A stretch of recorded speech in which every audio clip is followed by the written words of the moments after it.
মানবতার কিছু ফিতনার কথা বলবো। এই হুসাইন রাদিয়াল্লাহু তাআলার শাহাদতকে নিয়ে রাজনীতি হলো। একদল মানুষ আলী বংশের নামে রাজনীতি করে ক্ষমতায় দেওয়ার চেষ্টা করলেন। এটা হলো শিয়া রাজনীতি, শিয়া ধর্ম। আমাদের মনে রাসূলুল্লাহ সাল্লাল্লাহু আলাইহি ওয়াসাল্লাম, তার সাহাবী, তার পরিবার, আলী, হাসান, হুসাইন, ফাতেমা রাদিয়াল্লাহু তাআলা আজমাইন, তাদের মহব্বত আছে না নেই? আছে। এই মহব্বতের কারণে কি আমরা সাহাবীদের ঘৃণা করি নাকি? করি না। রাজনীতি ভিন্ন জিনিস, রাজনীতি দুটো এক জায়গা হবে না।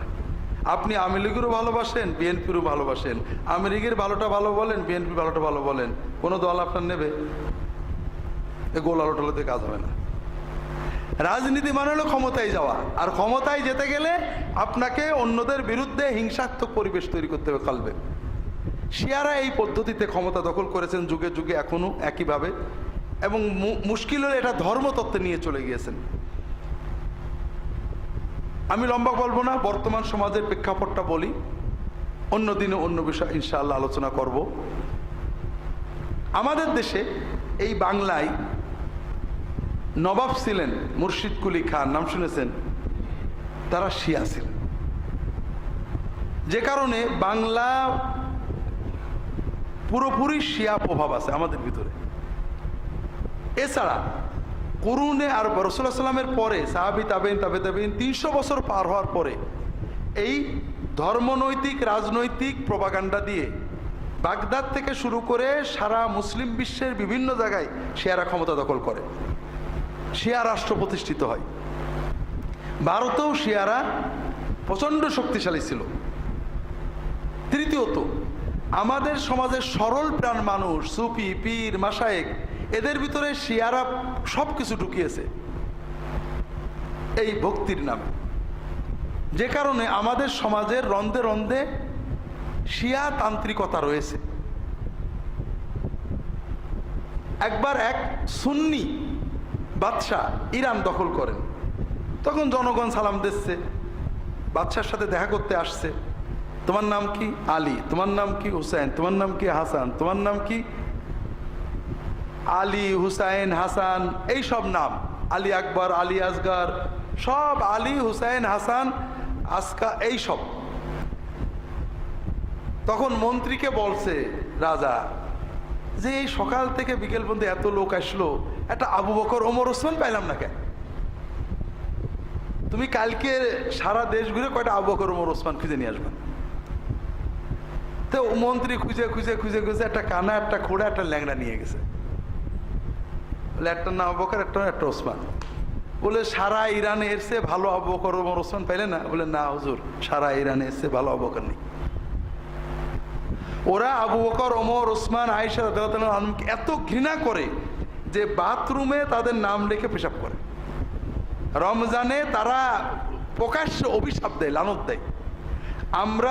আমরা মনে করেন আমাদের দেশে অভিশাপের রেওয়াজ নেই, তারপরও মনে করেন আমেরিকার প্রেসিডেন্ট, অমুক দেশের, আমরা খুব প্রচণ্ড ঘৃণা করি, নাম শুনলে একটা রাগ হয়। আর শিয়াদের কাছে আবু বকর, ওমর, ওসমান, আয়েশা রাদিয়াল্লাহু আনহা, সকল সাহাবীরা এর চেয়েও খারাপ। তাদের গালি দেওয়াটা তাদের ধর্ম। তা আমাদের দেশের নামগুলো আমরা যখন আরব দেশে যাই, কি নাম? ওমর আলী, কি নাম? ওসমান আলী, কিমান আলী আকবর, কিমান আলী আসগর, প্রত্যেকের নামেই কিন্তু আলী শেষে আলী টালি কিছু একটা আছে, আছে না নেই? আরো বলে তোমরা কি সব শিয়া নাকি? তা আমরা শিয়া না, কিন্তু শিয়া প্রভাব আমাদের দেশে ব্যাপক। 2 নম্বর কথা হলো, বর্তমানে আমরা বাংলাদেশের মুসলমান 2 ধারা, 80% বা 90%-এর ধারা, 10%-এর ধারা। আগেও ছিল 80 বা 90% মুসলমান, তারা সহজ চান। তারা একটা বড় পীরসে, বড় খানকা, বড় দরগা, বড় কোথাও বছরে 1-2 বার যাবেন, খেদমত করে আসবেন, হাদিয়া তোফা দিয়ে আসবেন, এরপরে সারা বছর যা পারেন করবেন। এইরকম মুসলমান বেশি না কম? 80 থেকে 85%।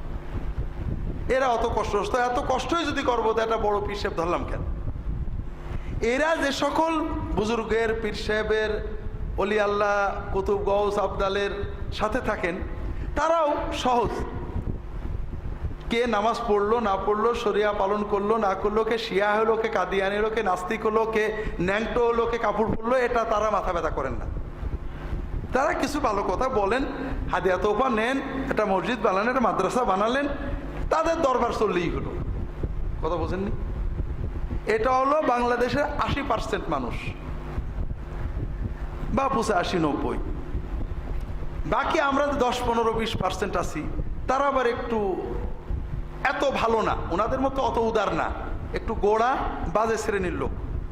নিজে তো দাড়ি রাখবেই, কেউ দাড়ি না রাখলে বিরক্ত হয়। নিজের বোর পর্দা করতে বলে আবার অন্য কেউ বেপর্দা চললে বিরক্তি লাগে। নাস্তিক কথা দেখলে রেগে যায়, শরিয়ার বিরুদ্ধে কথা বললে, নবীর বিরুদ্ধে কথা বললে প্রচণ্ড খেপে যায়। আছেন এরকম কিছু বাজে মুসলমান, আছে না? ওই 20% কিরকম বাজে নাকি? তাহলে উদার, যে যা করছে আমরা কি করব, ঠিক না? তো একটা হলো 80% উদার মুসলমান, আর 20% শরিয়া নির্ভর মুসলমান, যারা শরিয়া পালন করতে চায়, শরিয়া লঙ্ঘন হলে কষ্ট পায়। শরিয়ার জন্য একজন মানুষ আমার মুরিদ হলে আর টাকা দিল না, সে টুপি পড়লো কিনা, দাড়ি রাখলো কিনা, তার বোর পর্দা করলো, এ নিয়েও আবার তিলাসিলি করে। এরকম কিছু মানুষ আছে তো দেশে, যারা শরিয়া ভালোবাসে, যারা 80%, ওদের কোনো সমস্যা নেই, ওরা আরামে শান্তিতে আছে। আমরা যারা 20% বা 15% 10% নিজেরাও টুকটাক শরিয়া মানতে চাই, আর শরিয়া মানা পছন্দ করলে, শরিয়ার লঙ্ঘন হলে খুব কষ্ট পাই, আল্লাহ আল্লাহ রসুলের বিরুদ্ধে বললে ক্ষেপে বাঘ হয়ে যায়, এই মানুষগুলো এখন নিজেরা ঝগড়া করছে, ঠিক না? ও ভালো না এ ভালো। কেউ বলছে হানাফি সব জাহান্নামে যাবে, আলে হাদিস শুধু জান্নাতে যাবে। কেউ বলছে আলে হাদিস সবার আগে দোজখে যাবে, হানাফিরা শুধু জান্নাতে যাবে। এখন আমরা যেহেতু জান্নাত জাহান্নাম নিয়ে ঝগড়া মারামারি করছি, আর শরিয়া পছন্দ যারা করে, জামাত ইসলাম, চরমোনাই, তবলিগ, আলে হাদিস, এই যে যারা মোটামুটি শরিয়ার দিকে কিছু আছে, এরা মাশাআল্লাহ নিজেরা মারামারি করছে। আপনি এই দরবারে যাবেন, ওদের বিরুদ্ধে কথা, নাস্তিকদের বিরুদ্ধে যা যতটুকু, তার চেয়ে বেশি। এমনকি ওই হুজুরদের বিরুদ্ধে হয় না, যারা শরিয়া টরিয়া মানে না, ন্যাংটো ট্যাংটো সব, তাদের বিরুদ্ধেও কথা নেই এখন, আছে নাকি? এখন কথা হলো এই যারা মোটামুটি শরিয়া মানতে চায়, একদল আরেক দলের বিরুদ্ধে কথা বলছে। এই সুযোগে খ্রিস্টানরা যেমন ছড়াচ্ছে, শিয়ারাও তেমন ছড়াচ্ছে। অন্যটা না, বাংলাদেশে গত 1 বছরেই কয়েক লক্ষ সুন্নি মুসলমান শিয়া গেছে, শিক্ষিত, উচ্চ শিক্ষিত, ঢাকার শহরে বড় বড় ডাক্তার, শিক্ষিত মানুষেরা যারা বিভিন্ন ইসলামী কর্মে জড়িত ছিলেন, শিয়া হয়ে গেছে। শিয়াদের দাওয়াতটা কেমন? প্রথমেই যে বলবে যে আজীবন কোরআন পড়লে, কোরআন যে মানলে না তা তো বুঝলে না, তোমাদের হুজুররা তোমাদের একেবারে জাহান্নামে নিয়ে যাচ্ছে। কেন? কোরআন খোলো, এই দেখো আল্লাহ বলেছে রাত পর্যন্ত রোজা রাখতে, তোমরা আতিম্মুস সিয়ামা ইলাল লাইল, আর তোমরা বেলা ডুবলে সন্ধ্যের সময় ইফতার করো, রোজা হচ্ছে। এই হুজুররা তোমাদের জাহান্নামে নেবে, যদি বাঁচতে চাও হুজুরদের সম্পর্ক ত্যাগ করো, আসল ইসলামে এসো। মুসলমানের তো মাথা খারাপ হয়ে গেছে, তাই তো কোরআনে আছে। মুসলমানের যদি আপনি গোমরা করতে চান, কোরআন দিয়ে ধাক্কা দিতে হবে আগে, তা নাহলে শুনবে না। আজীবন অজু করেছো, জানো কোরআনে আছে হাত আর মুখ ধুবা, পা আর মাথা মুছে করবা। কোথায় পেয়েছো পা ধুতে হবে? গেল। শিয়ারা কিন্তু কোনো কোরআন মানে না। কোরআনের ভিতরে সাহাবীদের কথা বলা হয়েছে, আবু বকরের কথা বলা হয়েছে, প্রথম মুহাজির, এদেরকে তারা অভিশাপ দেয়। কোরআন বলছে এদের অনুসরণ না করে জান্নাতে যাওয়া যাবে না, অভিশাপ দেয়।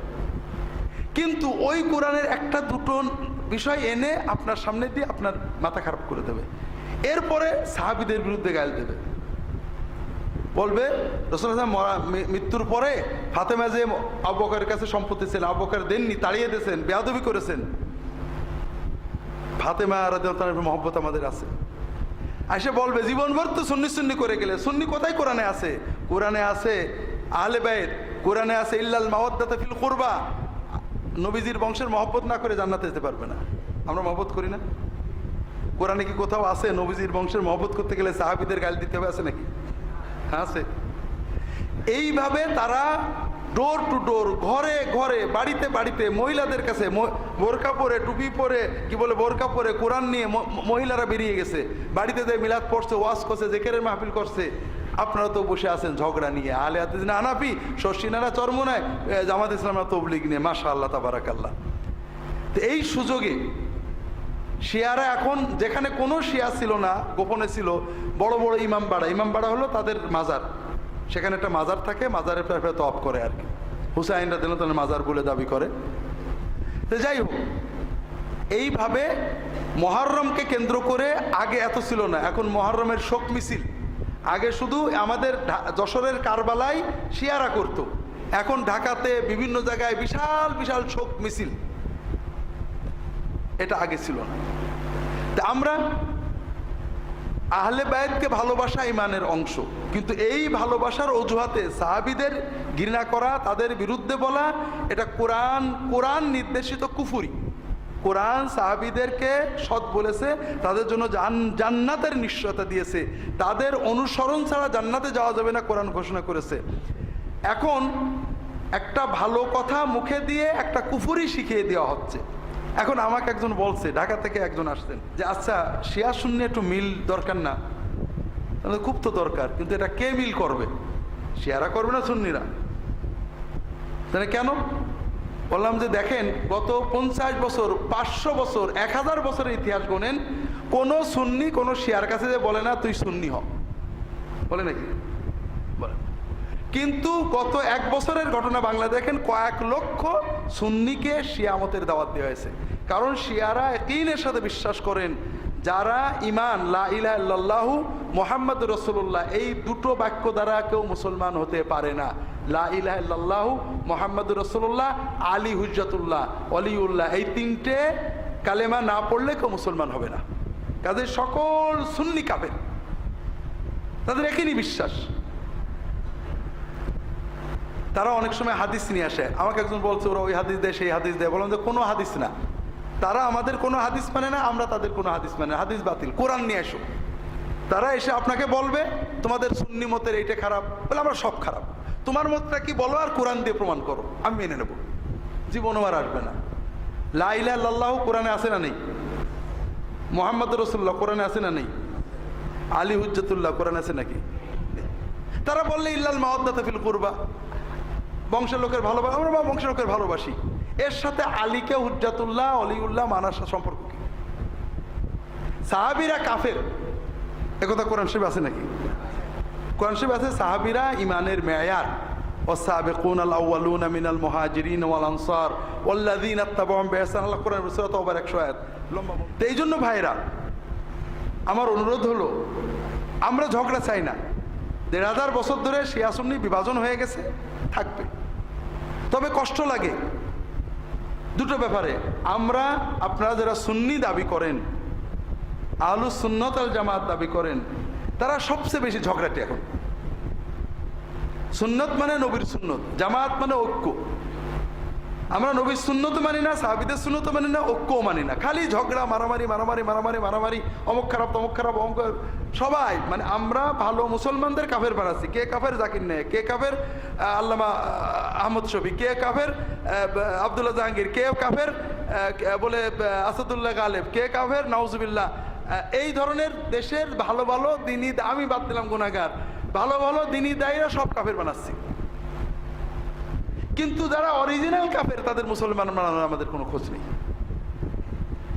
এই জন্য এটা আমি অনুরোধ করবো ভাইরা, ঝগড়া কমান। মানুষকে, মুসলমান সব আমার দলের, সব লা ইলাহা ইল্লাল্লাহু মুহাম্মাদুর রাসূলুল্লাহ বলে আমার দলের। ভুল করলে আমার দলের লোক ভুল করে, আল্লাহ মাফ করে দাও। আল্লাহ তোমার নবীর উম্মত কাউকে দোজখে দিতে পারবে না, সবাইকে হেদায়েত করে দাও। উম্মতের কেউ বেদল না, আমরা সবাই মুসলমানদের ভালোবাসি, ভুল ভ্রান্তির জন্য মহব্বতের সাথে দাওয়াত দিই, এবং আমাদের দ্বীনের মূল চেতনা মুসলমানদের ভিতরে ছড়াতে চেষ্টা করি। দ্বিতীয়, খুব কষ্ট লাগে,